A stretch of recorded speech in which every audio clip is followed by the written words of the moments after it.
On December 8, 1980, the world lost one of its loudest dreamers.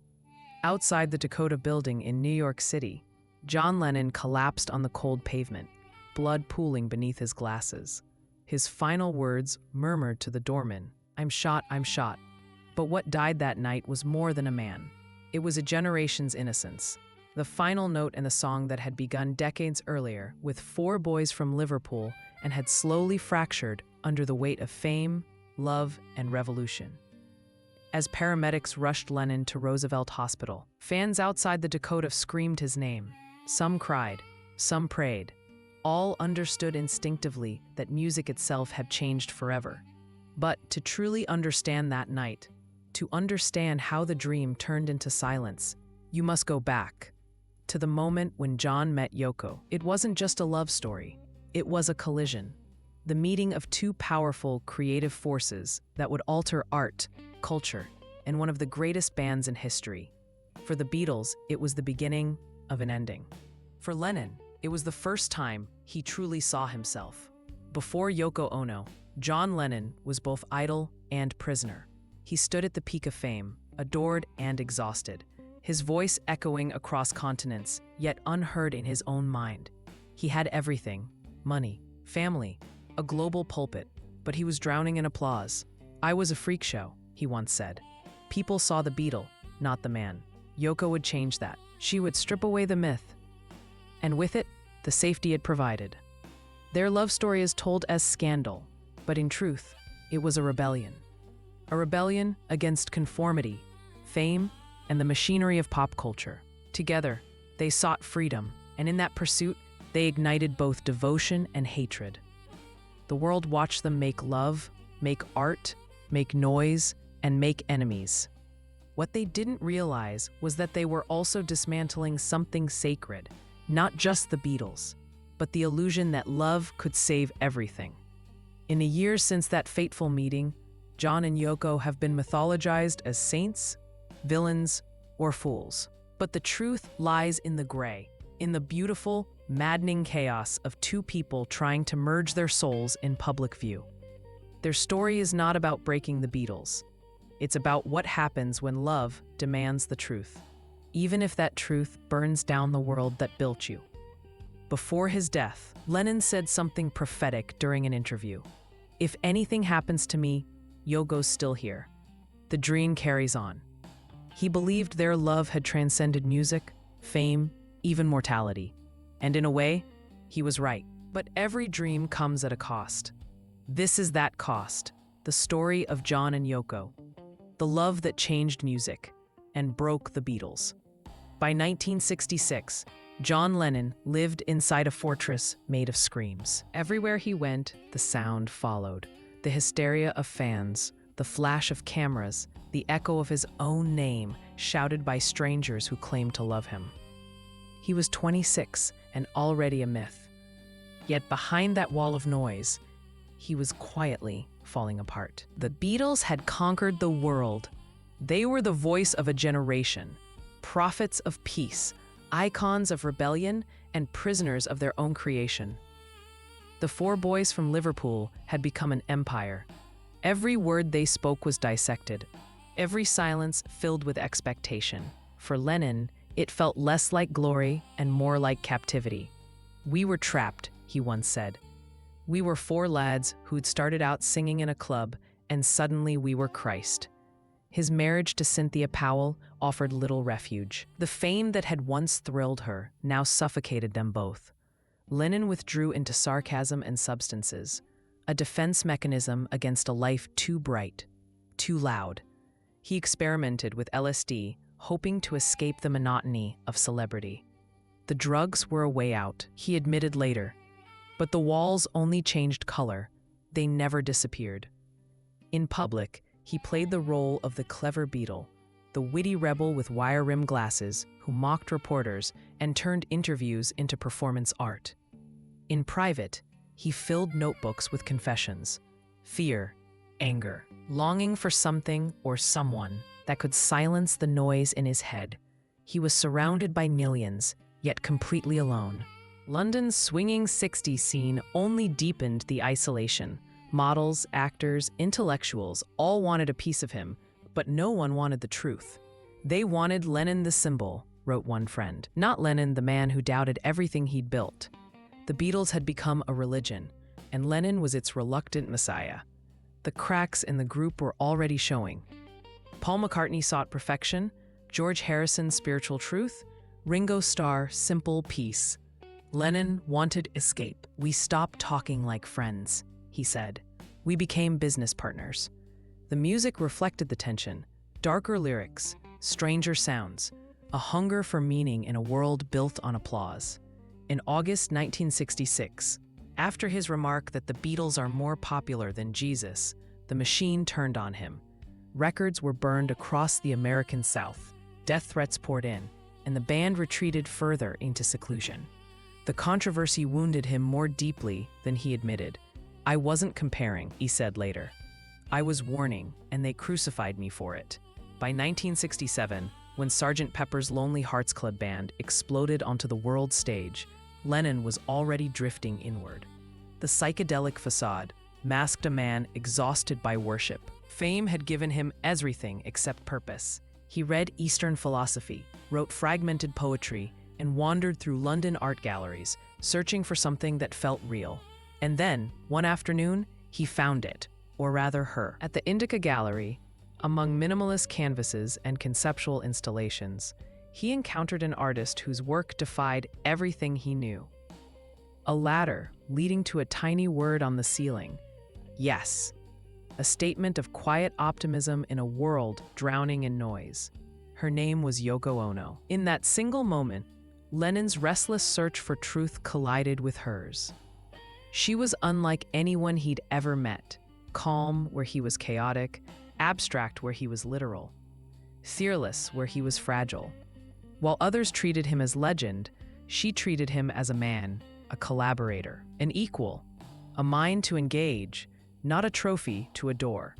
He left the gallery shaken. Later, he would say, "The meeting was like discovering another part of myself I didn't know was missing." But no one could have guessed that this quiet encounter would soon become one of the most controversial love stories in modern history. A romance that would divide fans, reshape art, and set in motion the unraveling of the world's greatest band. Before Yoko, Lennon's life was a cage of gold, gleaming, admired, but locked from the inside. After her, the door would swing open, and everything would change. It was a quiet Thursday evening in November 1966 when John Lennon wandered into the Indica Gallery in London. The small avant-garde art space smelled faintly of paint and cigarettes. White walls, strange sculptures, whispers of the underground art movement that pulsed beneath the city's pop culture surface. Lennon, the world's most famous musician, came not to buy art, but to escape it all.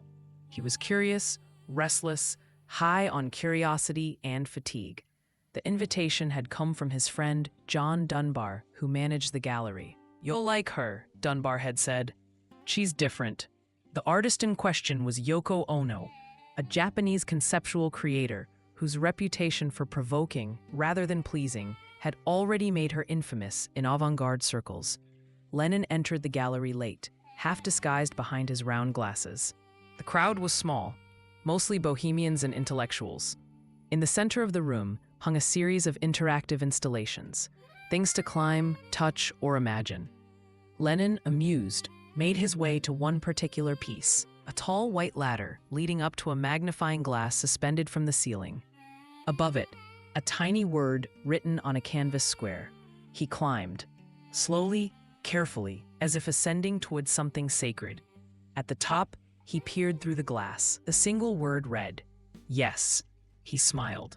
Later, he would tell the story endlessly. "If it had said no, I wouldn't have bothered." That small affirmation, in a world of cynicism and contradiction, struck something deep inside him. Then he met her. She was dressed in black, her expression unreadable. Her English was clipped, formal, and yet her eyes spoke fluently.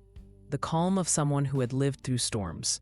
She didn't bow, didn't giggle, didn't gush. She simply looked at him as if he were just another passerby. It was the first time in years anyone had treated him like that. He asked about her art. She answered in riddles. "The latter is the self," she said softly. "We climb to see the word that already exists." He laughed. "That's heavy." She didn't smile. "No," she said, "it's hope." Lennon left the gallery that night, shaken and intrigued. He told friends later that Yoko's art got inside my head. It was the opposite of everything the Beatles represented, chaotic. Loud, adored. Her art was silent, personal, deliberate. Where fame was noise, she offered stillness. For Yoko, the meeting was less divine. She knew who Lennon was but wasn't impressed. "He was a Beatle," she said years later, "and I didn't care." What she saw was a man searching for meaning. What he saw was a woman unafraid to reject his mythology. The next day, Lennon sent her a note. "You have a show," it read. "Let's make something together." That sentence began a correspondence that would transform both their lives. Letters turned into visits. Visits into collaborations. Collaborations into something else. Something more intimate, more dangerous. Within months, they were inseparable. To outsiders, it looked like madness. The world's most famous musician, entangled with an obscure conceptual artist. To Lennon, it felt like salvation. He would later say, "She gave me permission to be myself again." For years, Lennon had lived surrounded by yes-men, people who praised his genius but never questioned his pain. Yoko was the first to challenge him, to ask what he wanted beyond fame. She called him out on his fear, his anger, his laziness. "You are not an artist," she once told him. "You are a mirror. Make sure you reflect something true." The Beatles' circle, and especially Paul McCartney, found her unsettling. She spoke in abstractions, sat silently in the studio, watched Lennon with the intensity of a co-conspirator. "She was always there," McCartney said later, "like a presence." But to Lennon, that presence was everything. "When I met Yoko," he said, "it was like meeting myself for the first time." What began in an art gallery became a love affair that defied every rule of fame, art, and loyalty. And in that defiance lay both creation and destruction. The genesis of something beautiful, and the slow disintegration of everything that had come before. By the spring of 1967, John Lennon's fascination with Yoko Ono had grown into something deeper, something that blurred the line between inspiration and obsession. He couldn't stop thinking about her, about the art that challenged him, about the silence that somehow felt louder than any song he'd ever written. He would call her, send letters, buy her pieces, and replay the memory of that first meeting over and over in his mind. For the first time since the Beatles had taken over the world, Lennon felt truly alive and dangerously unmoored. Yoko, meanwhile, had her own world, a small apartment, scattered projects, and a history of emotional scars. Born in Tokyo to an aristocratic family, she had survived war, exile, and the loneliness of being an outsider in both East and West. Her art was her armor, minimalist, conceptual, and deliberately misunderstood. To her, Lennon was not a fantasy, but a curiosity, a man imprisoned by fame, looking for an escape route disguised as enlightenment. They began to meet in secret. It started innocently enough. Late-night phone calls about art, abstract ideas, the human condition. But the conversations became confessions. Lennon told her things he'd never told Cynthia, or Paul, or anyone else. He spoke of his mother's death, of the fear that haunted him, of how every cheer from the crowd sounded like an echo of loss. "You're the only one who listens, Ring P," he said. Yoko, in turn, shared her philosophies, that love was not possession, but surrender. That art was the act of becoming transparent. "You're hiding behind your songs," she told him. "Stop hiding." Their meetings soon spilled into the studio. Lennon invited her to Abbey Road during recording sessions for the White Album. The others didn't understand. Paul was polite but distant. George grew quiet. Ringo avoided eye contact. To them, the studio had always been sacred, a space for 4 men, not 5. But to John, Yoko wasn't intruding, she was merging. He wanted her beside him, not as a guest, but as part of him. And so began what the others would later call the Yoko phase. She sat next to him during every take, silent and still, her presence both grounding and disruptive. When he sang, he looked at her, not the band. When he spoke, it was in riddles and fragments of poetry they shared in private. The chemistry that once united the Beatles began to dissolve, replaced by an invisible barrier, one made not of anger, but of intimacy. To the outside world, it looked like madness. Fans hated her, tabloids mocked her, and critics blamed her for distracting the genius. But inside that strange cocoon of sound and silence, John and Yoko built a language of their own.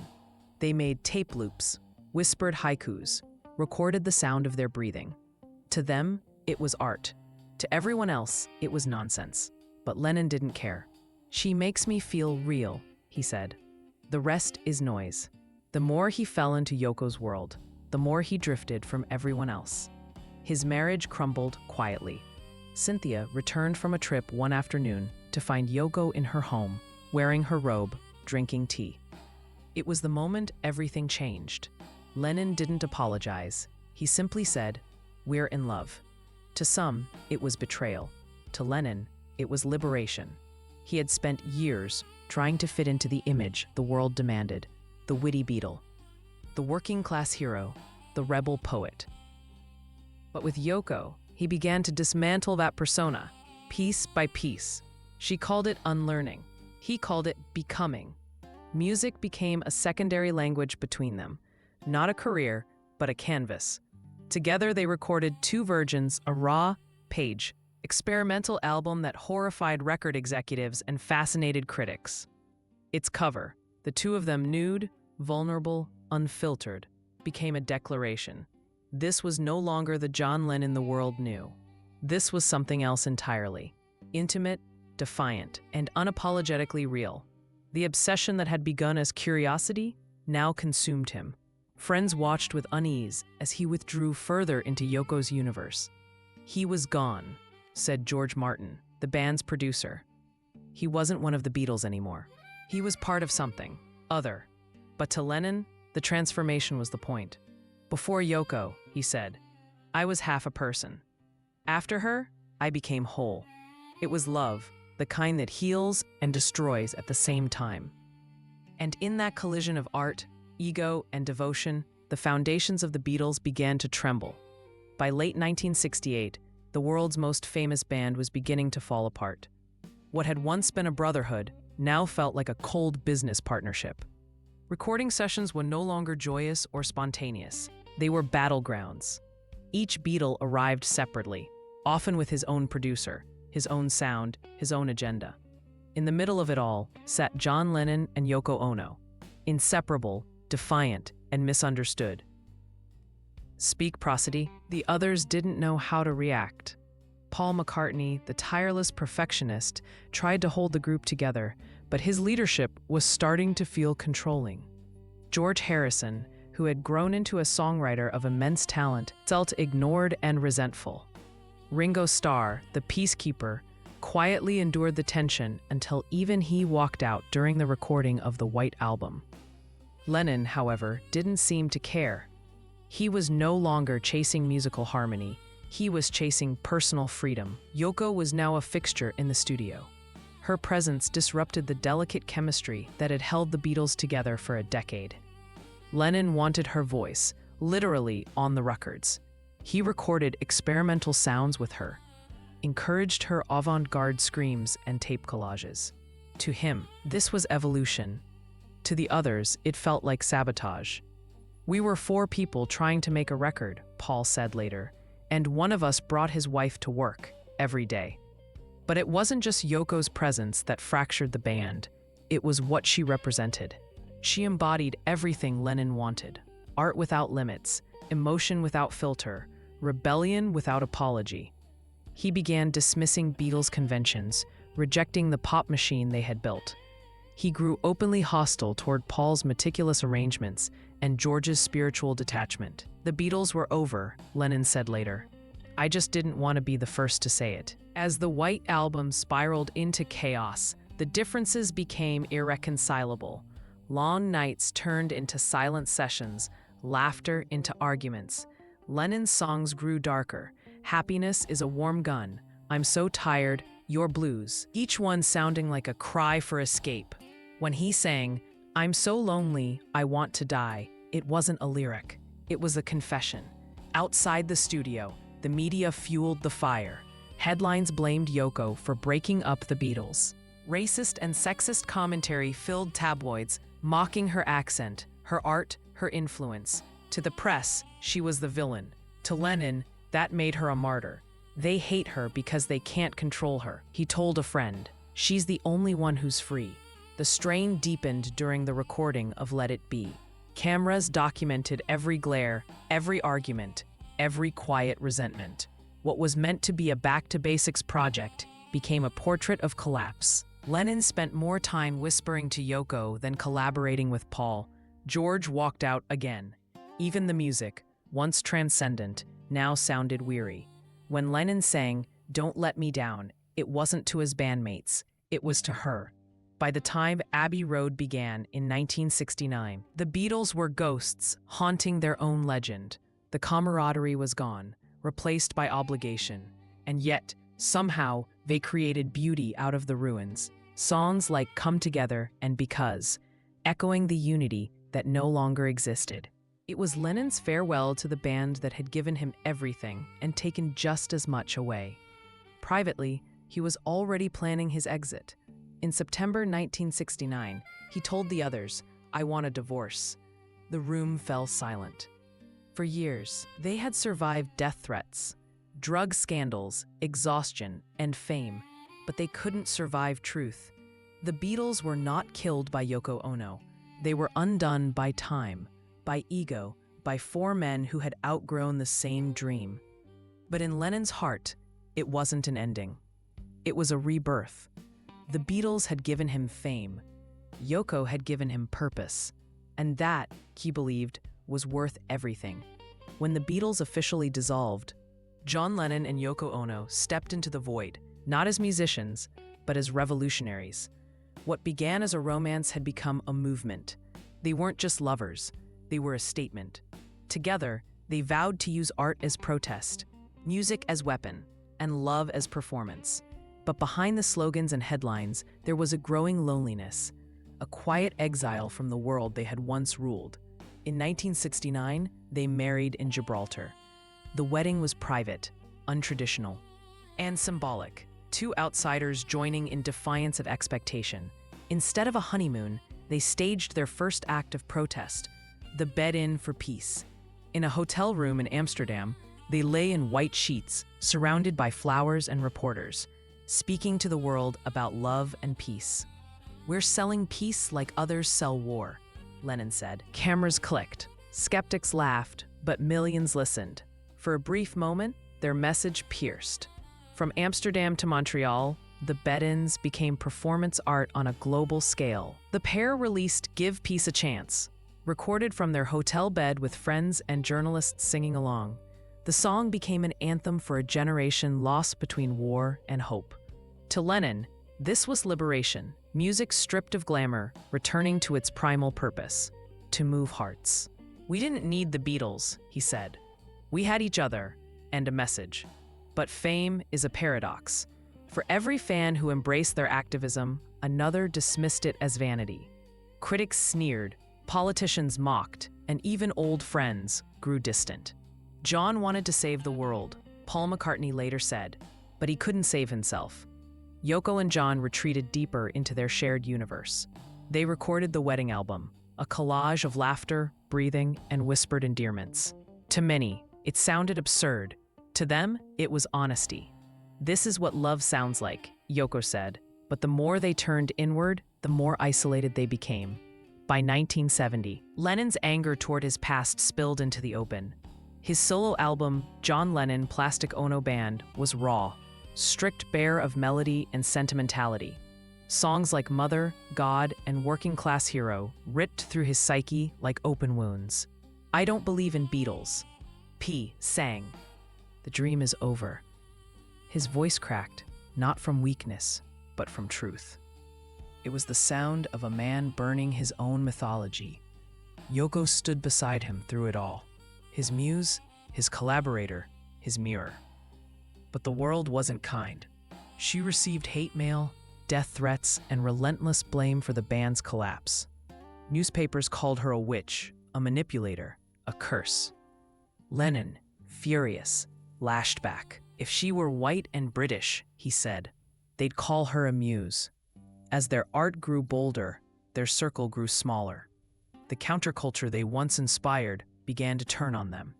They were accused of pretension, hypocrisy, and self-obsession. Yet through the noise, they remained united, two against the world, bound by an almost spiritual intensity. In 1971, they left England for New York City, chasing anonymity and creative freedom. They found neither. The FBI began surveillance on Lennon for his anti-war activism. His phones were tapped, his movements monitored, his visa repeatedly denied. They're scared of us, he told Yoko. Scared of what a song can do. In their small Manhattan apartment, surrounded by art, instruments, and half-finished projects, John and Yoko tried to build a new life. They hosted poets, radicals, and dreamers. They recorded Imagine, a song that distilled everything they believed in. It's not a song, Lennon said. It's a prayer. But behind the idealism lay fatigue. The world they tried to change refused to listen. Activism became interrogation. Peace became politics. They had built a kingdom of art and love, but it stood on an island of isolation. Still, they clung to each other. We're one person, Lennon said in an interview. She breathes in, I breathe out. It was devotion, obsession, and dependence, a love too powerful to sustain without consequence. And though the cameras still followed them, something had shifted. The laughter was quieter, the smiles rehearsed. They had changed the conversation, but lost their place in it. Their marriage was supposed to be a private vow of love, but it became a global event, dissected, ridiculed, and sensationalized. On March 20th, 1969, John Lennon and Yoko Ono married in Gibraltar. It was quick, quiet, and deliberately unconventional. Lennon described it later as symbolic, two souls uniting, not two celebrities. Yet by the time they landed in Amsterdam for their honeymoon, the world had already turned their love into spectacle. The bed-in for peace was both absurd and profound. In their hotel suite at the Hilton, the newlyweds sat in matching white pajamas beneath a hand-painted sign reading "Hair Peace, Bed Peace."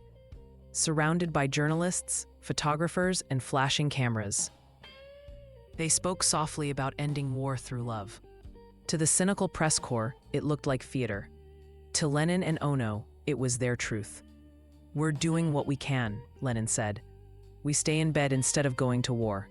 The press mocked them relentlessly. Headlines sneered, the Beatles in bed, Yoko's sleep in circus. Late-night hosts turned it into a punchline. But Lennon didn't flinch.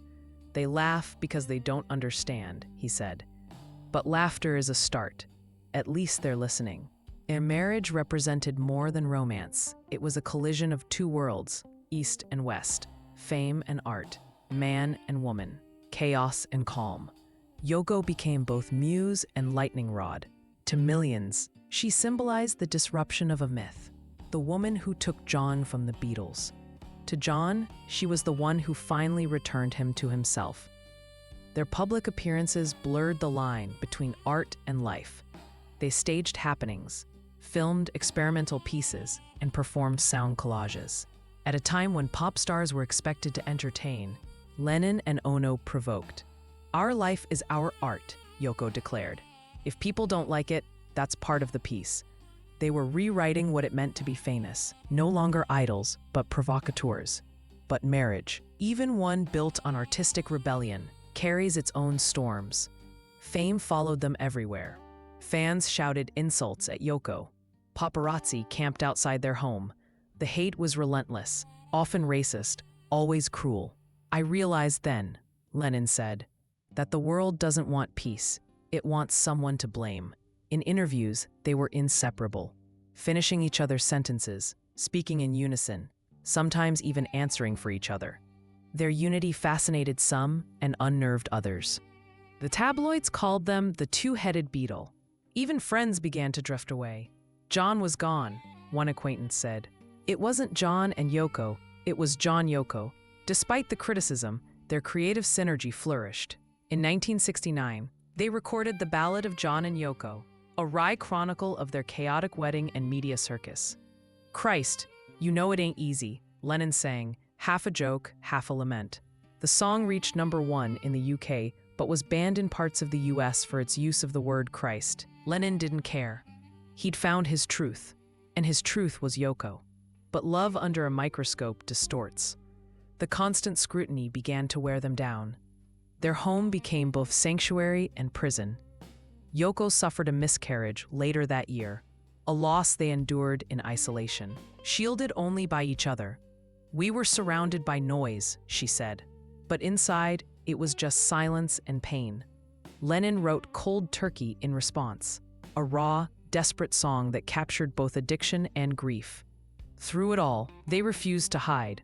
They appeared on television wrapped in white, holding hands like warriors of peace. We're just saying, give love a chance, Lennon repeated, like a mantra. For every jeer, there was a believer. For every critic, a dreamer. They were no longer simply musicians or artists. They were symbols. And symbols, as Lennon knew, are rarely allowed to rest. Yet even symbols break. By the end of 1969, their message of love was drowning in controversy. Prosody and Speak Tuba. Their faces were on every newspaper. Their voices mocked. Their sincerity doubted. Lennon began to sense that the same media that once built the Beatles was now tearing them apart. They want the freak show, he said bitterly. They don't want peace. They want the headline. But through exhaustion, mockery, and loss, one truth remained unshaken. They still believed in love as revolution. It's not a fantasy, Yoko said softly. It's the hardest thing in the world. And for a time, their love really did change the world. One bed, one camera, one whispered plea for peace at a time. In the spring of 1969, as the world burned in the fires of Vietnam, John Lennon and Yoko Ono decided to fight war with the most peaceful weapon imaginable, their own bed. The idea was absurd on paper and revolutionary in practice. To use the media circus surrounding their marriage to promote peace, to turn their honeymoon into a protest. We're selling peace, Lennon said, like others sell soap. Their first bed-in began in Amsterdam's Hilton Hotel, March 25, 1969. They invited the world's press into their suite, expecting curiosity and ridicule, and they got both. Yoko sat cross-legged, serene, wrapped in white sheets, while John reclined beside her, his long hair and round glasses making him look more prophet than pop star. Behind them, hand-drawn signs read, hairpiece and bedpiece. The room filled with cameras, questions, and laughter. "Why are you in bed?" a reporter shouted. "Because it's peaceful," John replied with a smile. "We'd rather stay in bed than go to war." Every morning, they gave interviews. Every night, they wrote letters and songs. Lennon strummed his guitar while Yoko spoke in quiet riddles about consciousness and love. To some, it was naive performance art. To others, it was courage incarnate. But behind the spectacle lay sincerity. They were weary of cynicism, the constant headlines, the hate mail, the endless demand for entertainment. Here, in the softness of bedsheets, they found truth. Peace starts in your mind, Yoko said. Then it spreads to your home, then to the world. The bed-in lasted a week. The photos spread across the globe. Two figures in white, calm amid the chaos of 1969. For many, it was a strange kind of purity in a violent age. For others, it was delusion. They think lying in bed will end war? One critic scoffed. They should try governing. Lennon, unfazed, fired back. We've tried leaders. Let's try lovers. The Amsterdam bed-in was followed by another, this time in Montreal. There, in room 1742 of the Queen Elizabeth Hotel, history was made. Surrounded by activists, musicians, and journalists, they recorded Give Peace a Chance, The song, captured on a portable 4-track tape machine, became an instant anthem. Its chorus, "All we are saying is give peace a chance," spread like wildfire through college campuses and anti-war protests. For the first time since the Beatles, Lennon's voice united the world, not in fandom, but in faith. As the song climbed charts, governments took notice. The FBI began a file on Lennon and Ono. The Nixon administration saw them as threats, celebrities capable of mobilizing millions. Lennon laughed at the irony. "Imagine," he said, "being scared of a bed." Not everyone was amused. The British press called the bed-ins publicity stunts. Old fans turned on him.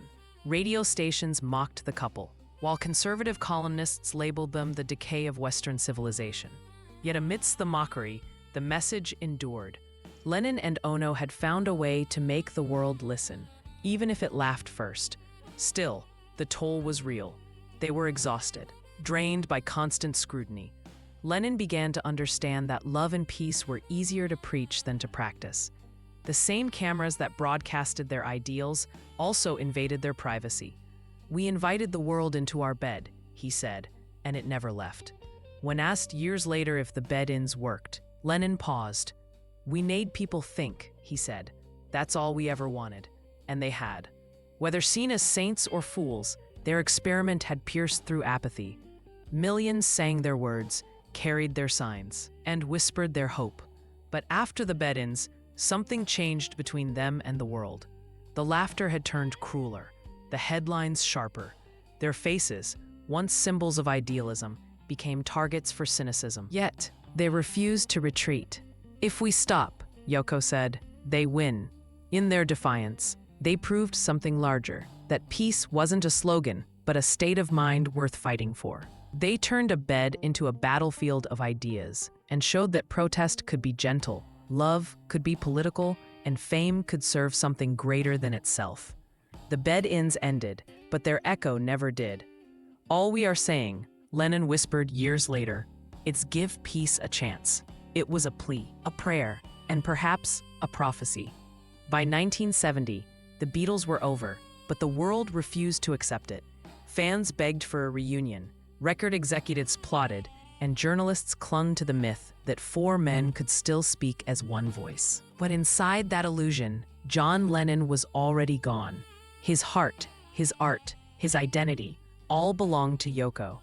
For years, Lennon had lived inside a structure built on perfection, four geniuses orbiting one another, producing miracles under pressure.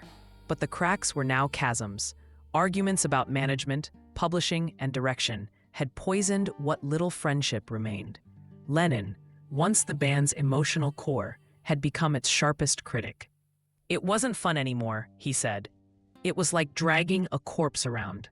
When Paul McCartney announced his solo album and declared publicly that the Beatles were finished, Lennon was furious. Not because it wasn't true, but because he hadn't been the one to say it first. "I wanted the divorce," he said bitterly. But he served the papers. The myth shattered. Fans blamed Yoko. They always had. To them, she was the outsider, the intruder, the woman who whispered in Lennon's ear and dismantled history. Tabloids called her the Witch of Rock. Letters arrived daily, filled with threats. Yet through it all, Yoko stood beside him, calm, unflinching, as if she had expected the world to turn against her.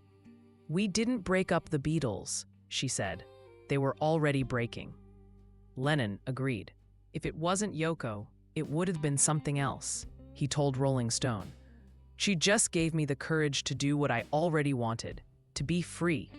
Freedom, however, came at a cost. The magic that had once united the Beatles turned toxic. Lawsuits followed. Friendships fractured, and the press painted Lennon as a traitor. Even his music, raw, confessional, stripped of harmony, was accused of self-indulgence. But Lennon didn't care. "The dream is over," he declared in God, his voice shaking with liberation and sorrow. "I was the walrus, but now I'm John." He and Yoko plunged fully into their own world. two artists creating in defiance of everything conventional. Together, they released Plastic Ono Band and Imagine, blending protest with poetry, politics with intimacy. "Imagine there's no heaven," he sang, his voice both hopeful and haunted. The song was Yoko's idea, her philosophy filtered through his melody. It would become his greatest legacy, though few realized how much of it was hers. But even as Lennon celebrated freedom, he mourned what he had lost. The Beatles had been more than a band. They were his brothers, his second family, the only ones who truly understood the madness of fame. "I still love them," he admitted. "Even when I hate them." Paul and John's relationship became especially strained. Once partners in creation, they now communicated through interviews and lyrics. McCartney's "Too Many People" mocked Lennon's activism. Lennon fired back with "How Do You Sleep?", a venomous track filled with hurt and betrayal. "You live with straights who tell you was king," he sneered. "Jump when your mama tell you anything." Years later, he regretted it. "That was me angry at myself," he said quietly. Not Paul, the world, meanwhile, watched in confusion. Fans who once worshipped unity now fed on conflict. Magazines framed Lennon and Yoko as symbols of excess, their avant-garde projects dismissed as self-parody, but they were undeterred. "We were just trying to live honestly," Yoko said, "and the truth always offends." As the 70s dawned, the legend of the Beatles began to fossilize, while Lennon and Ono became something else. Performance artists trapped in the mythology they tried to escape.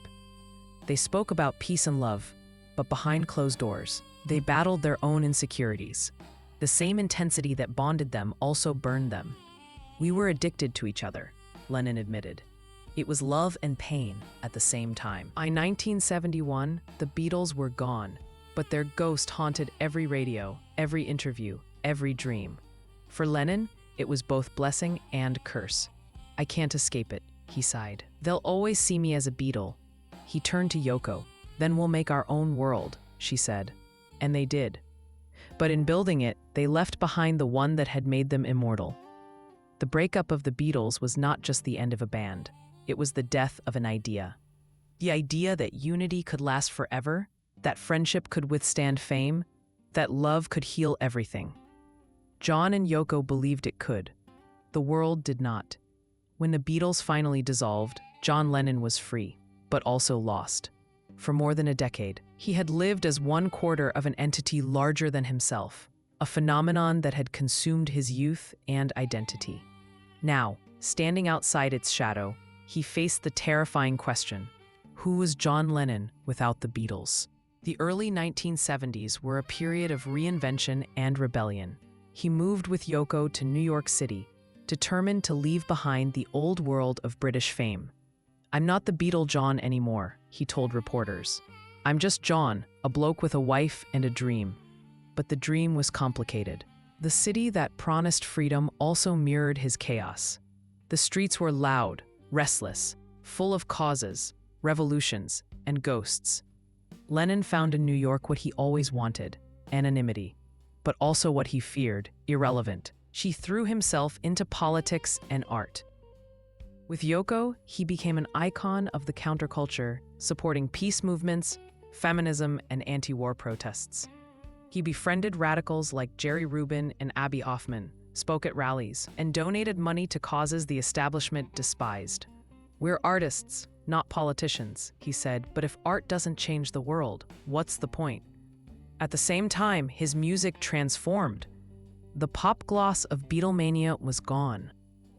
In its place came raw emotion and confession.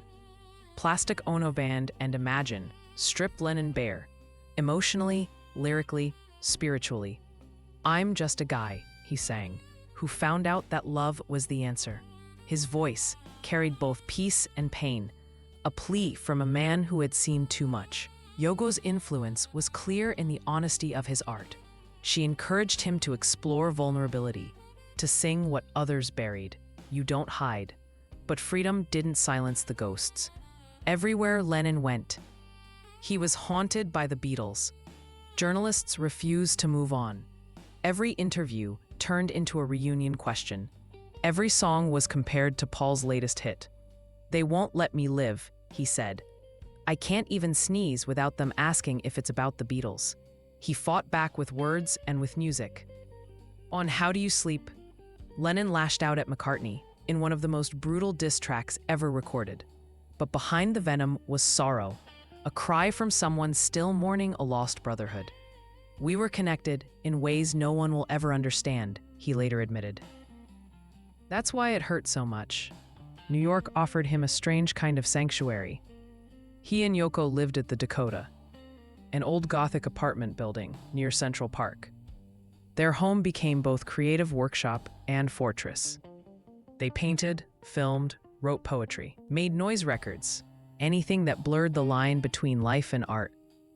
"We wanted to live artfully," Yoko said, "to make our love the performance." But Lennon's peace was fragile. The US government, alarmed by his activism and influence, began targeting him. The FBI monitored his phone calls, intercepted his mail, and even tried to deport him. "They're afraid of what we sing," he joked. But the paranoia took a toll. He grew weary, suspicious, withdrawn. Even his music reflected it. Songs like "Gimme Some Truth" and "I Don't Want to Be a Soldier" screamed with frustration and defiance.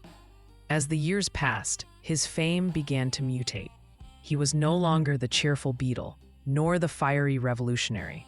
Instead, he became something more complex, a symbol of artistic honesty, an icon who refused to be defined by success. Yet beneath that image was a man constantly at war with himself. "I'm still looking for peace," he told one interviewer. "Maybe I always will be." The love between John and Yoko deepened, but also darkened. They were inseparable, yet the intensity of their bond began to suffocate them both. The media called her manipulative, him dependent. Friends whispered about control, obsession, and exhaustion. But Lennon insisted, "We're one person in two bodies. The world just can't handle that." By 1972, the glow of Imagine had faded, replaced by exhaustion and isolation. Lennon's idealism was cracking under pressure. He missed England, his friends, and even the structure of the Beatles. But pride kept him from returning. "I can't go back," he said. The doors closed. Still, in his quietest moments, he would pick up his guitar and hum old melodies. "Yesterday, in my life," "Help," not for nostalgia, but as reminders of who he was and who he had become.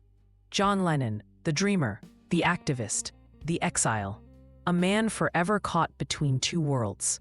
The legend he couldn't escape, and the freedom he could never quite hold.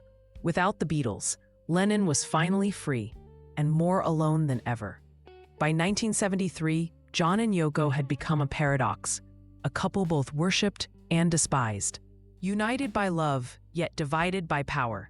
To the outside world, they were one entity, John and Yoko, inseparable, revolutionary, strange. But inside their gilded fortress at the Dakota, cracks began to form. Their shared dream was starting to turn claustrophobic. John was the dreamer, emotional, impulsive, constantly reinventing himself. Yoko was the architect, methodical, cerebral, and fiercely protective. Together, they were magnetic, but also combustible. Lennon often described her as his teacher, while Yoko saw him as her pupil. "We completed each other," she said. But sometimes completion is also consumption. The balance of power between them was shifting. Yoko managed their finances, projects, and even personal decisions.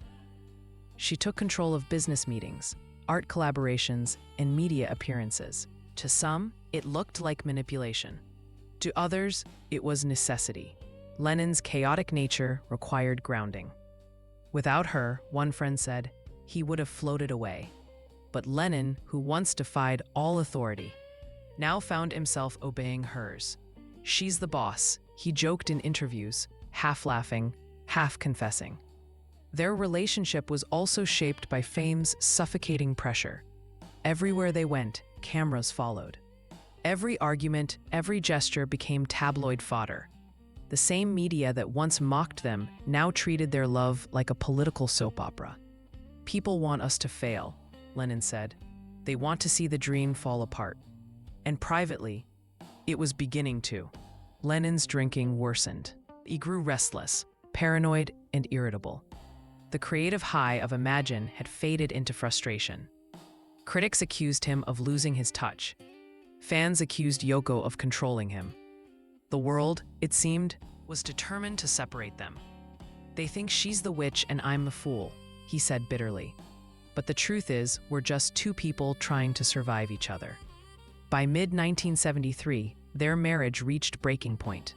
Lennon's insecurities turned into rage, and Yoko's patience into detachment. She began working late, surrounding herself with assistants and artists, building an empire of her own. He started staying out, drinking with strangers, trying to find the old Lennon, the one who laughed, played, and didn't need permission to breathe.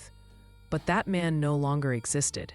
In October, Yoko suggested a separation. She called it a strategic retreat. Lennon was devastated, but agreed. "Maybe space will save us," he said. She arranged everything: an apartment, finances, even who he would spend time with. In an act that would later baffle the world, she introduced him to her assistant, May Pang, and encouraged them to become close. It was as if Yoko was orchestrating even his freedom. The period that followed would later be known as Lennon's Lost Weekend, an 18-month blur of music, madness, and fleeting joy. But even as he drifted through Los Angeles recording sessions and wild parties, Yoko's presence lingered. He wrote her letters, called her obsessively, and dreamed of her constantly. "She's in my blood," he told May Pang. "I can't get her out." For Yoko, the separation was both punishment and protection. "He needed to find himself again," she said. "But I had to let him go to make that happen." Critics called her cold. Admirers called her wise. Lennon called her my mother, my lover, my jailer, and my home. Despite the chaos, their artistic connection never truly broke. Even apart, they collaborated through phone calls, sketches, and unfinished songs. Lennon's music during this time reflected his emotional turbulence. Tracks like Mind Games and Number 9 Dream carried both longing and relief. "We're like magnets," he said. "Even when we're apart, we pull toward each other." But beneath the surface, something darker was unfolding. Lennon's dependence on Yoko had grown spiritual, almost obsessive. She represented stability, vision, and identity. Without her, he felt adrift. And Yoko, whether out of love, control, or both, remained the unseen hand guiding his every move. When asked years later about their separation, Lennon smiled faintly. "We were testing each other," he said. "I was testing if I could live without her. She was testing if she could live without me. We both failed." A dreamer and the controller, two forces of nature bound by creation, destruction, and an impossible need to merge. It was love as an experiment, and like all experiments, it came with consequences. In trying to save each other, they nearly destroyed themselves. By 1974, New York had become both sanctuary and battlefield for John Lennon. The city's chaos matched his own. He wandered its streets like a ghost in denim, unshaven and restless, blending into the crowds who didn't care who he used to be. For the first time since boyhood, no one shouted Beatle when he passed. It was liberating and terrifying. Lennon was in exile, but not from his country, from himself. After separating from Yoko, he drifted into what he would later call his lost weekend. 18 months of wild nights, music, women, and whiskey. He surrounded himself with old friends and new strangers, Harry Nilsson, Keith Moon, and a rotating cast of Hollywood eccentrics. They drank, fought, and recorded music that blurred into noise. "It was fun for 5 minutes," he said later. Then it was hell. He lived in Los Angeles for much of that time, recording the album Walls and Bridges. The sessions were erratic. Lennon alternated between brilliance and chaos, between drunken laughter and violent outbursts. "He was trying to drown something," said producer Phil Spector. "But you can't drown a ghost." That ghost was Yoko. Even in his self-destruction, she was everywhere, in his songs, his dreams, his guilt. He called her constantly, wrote letters she sometimes ignored, and spoke about her in interviews as if she were still his wife. "Yoko's my other half," he told one journalist. "I'm just a torso, walking around without her." Despite the turbulence, Lennon's creativity persisted. Walls and Bridges became one of his most personal albums, full of longing and regret. The hit single, Whatever Gets You Through the Night, recorded with Elton John, captured his humor and desperation in equal measure. When it reached #1, Lennon made a promise. If it topped the charts, he'd join Elton on stage. On Thanksgiving night, November 1974, he did, his final public performance.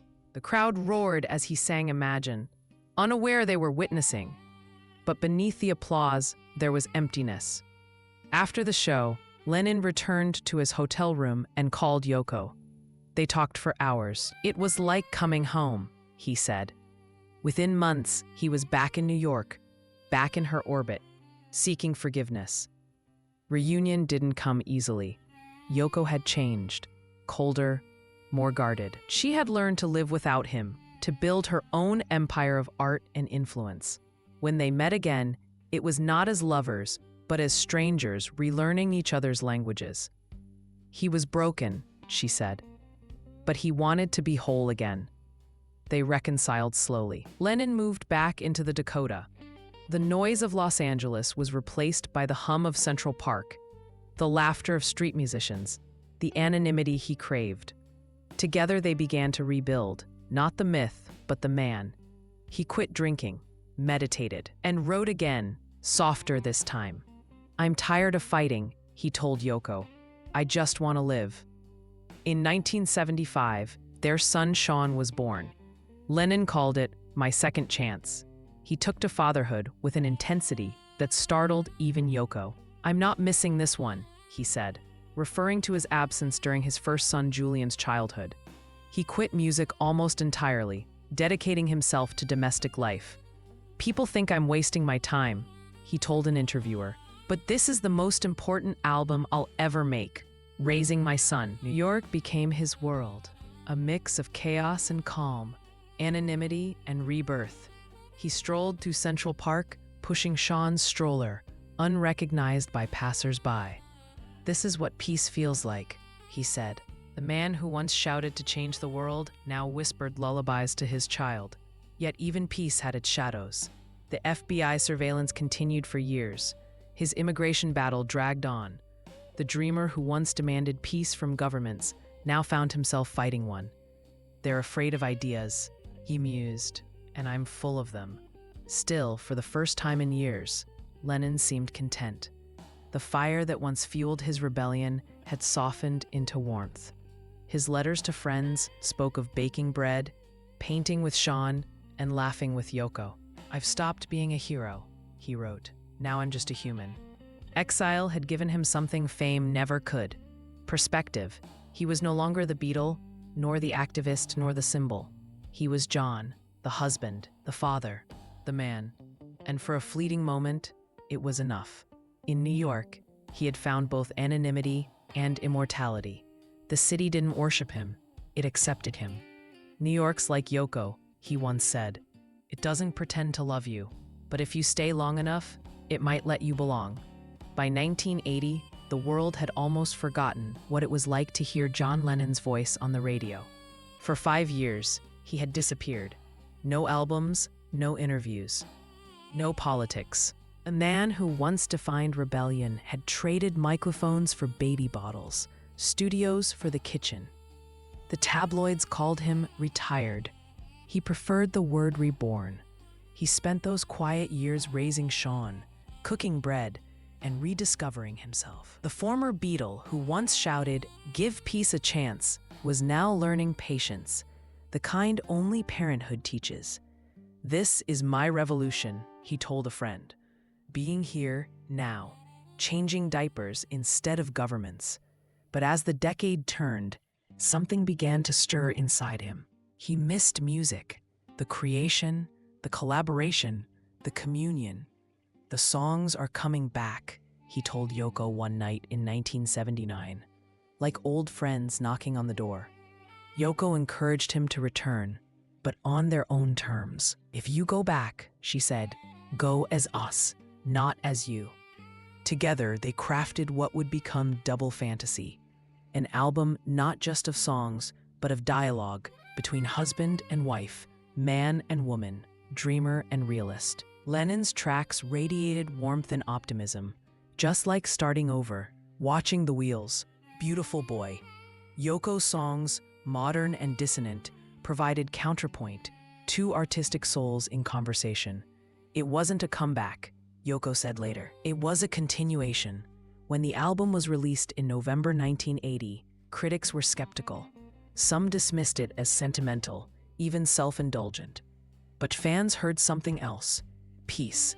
The man who once screamed his pain was now singing his joy. "I'm just watching the wheels go round and round," he crooned, content to let the world spin without him. "I really love to watch them roll." Lennon had changed. Fame no longer defined him. Creation did. He approached the studio like a craftsman, meticulous and humble. He laughed more, forgave more. He spoke of growing old with Yoko, of teaching Sean the guitar, of visiting Liverpool quietly one day. "I've stopped chasing things," he told Rolling Stone. "Now I let them come to me." The interviews from that final year revealed a man at peace with his past, but also haunted by it. "The Beatles," he said, "were a dream we all dreamed together, but you can't live in a dream forever." When asked if he'd ever reunite with Paul, he smiled. "There's no need. We're still connected. You can't break something that deep." For Yoko, the comeback was vindication, proof that love and art can survive time, trauma, and the world's contempt. They appeared on magazine covers again, photographed walking hand in hand through Central Park, smiling like they had nothing left to prove. "We're just like any couple," Lennon said, "except our arguments make the front page." Behind the laughter, there was vulnerability. Fame had never truly let him go. Letters from fans still poured in, some loving, others venomous. Lennon had learned to live with both. "They love you until you stop giving them what they want," he said. "Then they want your blood." Still, he refused to retreat. He spoke of touring again, recording more albums, even collaborating with Paul one day. "I'm not finished," he said. "I'm just getting started again." The irony was cruel.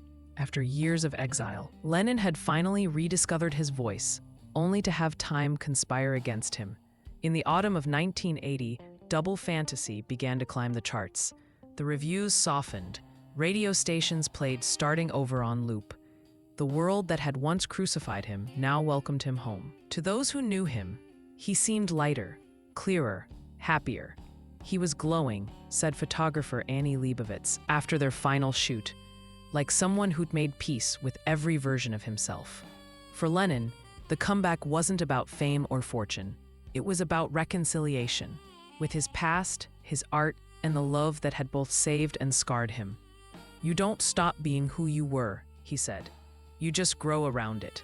On December 8, 1980, he signed his last autograph on a copy of Double Fantasy. Hours later, his music and his life would take on an immortality neither he nor the world could have imagined. December 8, 1980, a cold Monday night in New York City. The Dakota's Gothic arches loomed against the winter sky, lit only by the faint glow of Central Park's lamps. John Lennon had spent the day doing what he loved most, making music and being in love. It was, by all accounts, an ordinary day, and that's what made it unforgettable. That morning, Lennon and Yoko Ono had posed for photographer Annie Leibovitz for Rolling Stone. In the now iconic shot, John lay naked, curled around Yoko, who was fully clothed. His face pressed against hers, like a man clinging to the source of his existence. When Leibovitz showed him the image, he smiled. "You've captured us," he said softly. "This is it." Later, they gave a radio interview from their apartment, speaking candidly about art, family, and the future. "I still believe in peace," Lennon told the host. "But you have to fight for it in your own head first." Yoko laughed when he added, "And I'm still a house husband, just a little busier." That evening, around 5 p.m., they left the Dakota for a recording session at the record plant studio. Outside, a small crowd of fans waited, as always. Among them was a 25-year-old man from Hawaii, Mark David Chapman. He had arrived in New York days earlier, carrying a copy of The Catcher in the Rye and an obsession. When Lennon approached, smiling as usual, Chapman handed him a copy of Double Fantasy for an autograph. "Is that all you want?" Lennon asked kindly, signing his name. Chapman nodded. "That's all." It wasn't. Hours later, the couple returned home. It was 10:50 p.m. The Dakota's doorman, Jose Perdomo, opened the gate. Lennon stepped out of the limousine, holding Yoko's hand, humming softly. Then, 5 cracks shattered the silence. At first, Yoko thought it was fireworks. Then she saw John collapse. Chapman stood a few feet away, steady, calm, the gun still smoking in his hand. "Do you know what you've done?" Perdomo screamed. Chapman's answer was chilling. "I just shot John Lennon." Inside the Dakota's archway, Lennon struggled to breathe. Yoko knelt beside him, screaming his name. The doorman wrestled Chapman's gun away, but the shooter made no move to run. Instead, he pulled out The Catcher in the Rye and began reading, waiting for the police. "I acted alone," he said quietly when they arrived. "I was inspired by the book." The patrol car rushed Lennon to Roosevelt Hospital. The radio dispatch crackled with disbelief. Shooting victim, male, white, approximately 40, possible John Lennon. At 11:15 p.m., doctors pronounced him dead. 2 bullets had pierced his chest, tearing through his lung and aorta. The man who had preached love and peace was gone, killed by a fan who claimed to love him. News spread instantly. Radio stations broke their programming. Fans flooded Central Park. Some wept openly, others stood in stunned silence. Outside the Dakota, candles flickered through the night. Reporters swarmed, helicopters circled. Yoko Ono, in shock, asked for one thing: privacy. "John loved this city," she said later. "Please pray for him. Do not turn this into madness." But madness had already begun. Within hours, crowds of thousands filled the streets. In Liverpool, church bells tolled. In Tokyo, mourners lit incense. Across the world, televisions replayed his songs, his laughter, his ideals. For an entire generation, time stopped. Chapman was charged with second-degree murder. In court, he quoted Holden Caulfield from The Catcher in the Rye. "I'm the catcher in the rye." He pleaded guilty, saying God told him to do it. He remains imprisoned to this day, a reminder of how devotion can twist into darkness. For Yoko, grief was unspeakable. She refused a funeral, choosing instead a moment of silence across the world. On December 14th, 1980, millions paused in New York, London, Sydney, Moscow, to remember a man who had asked only that we imagine a better world. His ashes were scattered in Central Park, near a spot that would later be called Strawberry Fields. In the days that followed, the press replayed his final words, his final photographs, his final walk. Every image carried unbearable weight, a man reborn, taken just as he found peace. One journalist wrote, "John Lennon died on his own doorstep, carrying the music of the world in his hands." But Lennon's death was more than tragedy. It was a fracture in the human spirit. It marked the end of an era, not just of rock, but of innocence. The dreamers who had grown up believing in peace now saw it bleed on the pavement. And yet, in that moment of horror, his message survived.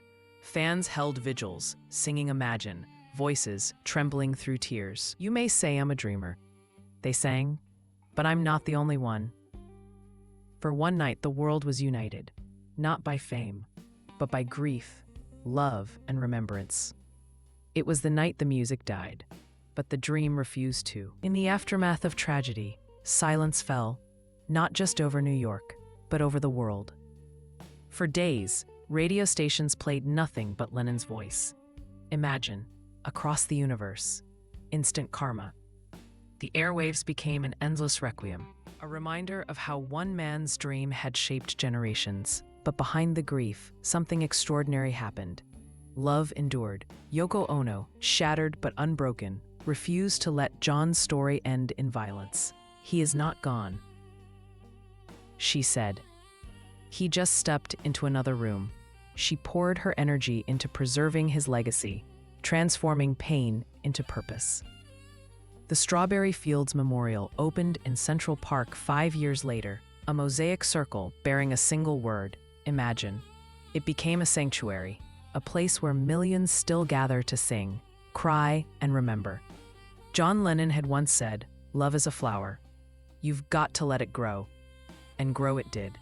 His vision of peace, mocked by politicians, doubted by cynics, became timeless. His songs outlived the chaos that birthed them. Each lyric, each note, carried the same quiet rebellion, the belief that the world could be kind if people dared to dream. For Yoko, the years after his death were a balancing act between mourning and creation. She continued her art, raising Sean alone, guiding him gently into the shadow of a legend. "I told him," she said, "your father was not a god. He was a man who believed in love." Sean would grow to carry that message, not through imitation, but through understanding. "He taught me that peace begins at home," Sean once said, and that's what Mom kept alive. The legacy of John and Yoko became more than music. It became myth. They were no longer just lovers or artists. They were symbols of something larger. Their partnership redefined what art could be, what love could endure, and what humanity could aspire to. They blurred the lines between fame and philosophy, performance and intimacy. "We wanted to turn life into art," Yoko said, and in the end, life turned us into art. Yet not everyone saw them as saints. Critics continued to dissect their relationship, their choices, their impact. Some accused Yoko of controlling John. Others blamed her for the Beatles' end. But time softened those narratives. History, it turned out, was kinder than headlines. Decades later, even Paul McCartney would admit, "She made John happy. That's all any of us ever wanted." The world kept evolving, but Lennon's voice never faded. From protests to weddings, from vigils to movie soundtracks, his words returned whenever humanity needed hope. "You May Say I'm a Dreamer" became more than a lyric. It became a prayer whispered across generations. Every era found its reflection in his optimism and his defiance. In an age of cynicism, Lennon's message remains radical. Love as rebellion, peace as protest. He never promised perfection, only honesty. And perhaps that is why his story still resonates. Because beneath the fame, the music, the tragedy, he was simply human. A man who made mistakes, who craved connection, who dared to believe that two people in love could change the world. Yoko often said that their love was not about possession, but resonance. "John is still here," she told a reporter years later. "Every time someone believes in peace, he lives again." Today, at Strawberry Fields, tourists and believers gather in quiet circles. Some sing softly, some leave flowers, some just stand in silence. The city hums around them, taxis, sirens, life.